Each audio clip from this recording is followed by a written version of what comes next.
So we talked a bit about previous research and how it's evolved, but what we haven't really touched on is our most recent research, particularly around sort of the human hardwiring, neuroscience portion of how we show up during times of change.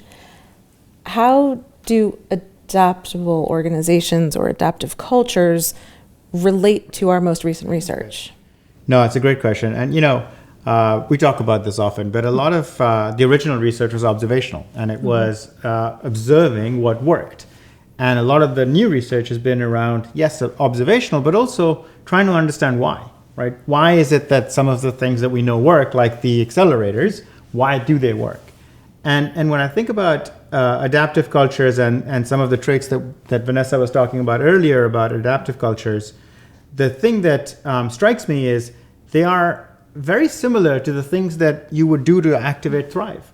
They're very similar to the things that you would do to really get people's Thrive activated in an organization. And so when I look at it from that lens, and I look at it from the lens of what does Survive Thrive system tell us, and what does the brain science tell us about how to create more collaboration, how to create more innovation and curiosity, it's a lot of the same things that you're trying to do when you're trying to create a more adaptive culture as well. Mm-hmm.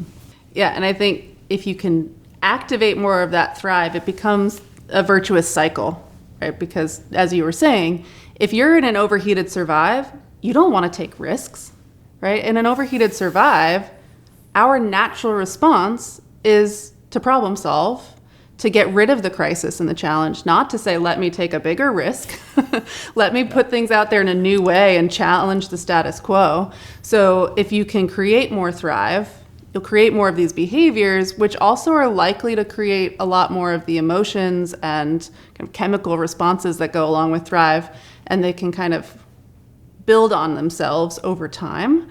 And if we think about Thrive activation, if you got to choose, would I rather work in a really rigid organization or an adaptive organization?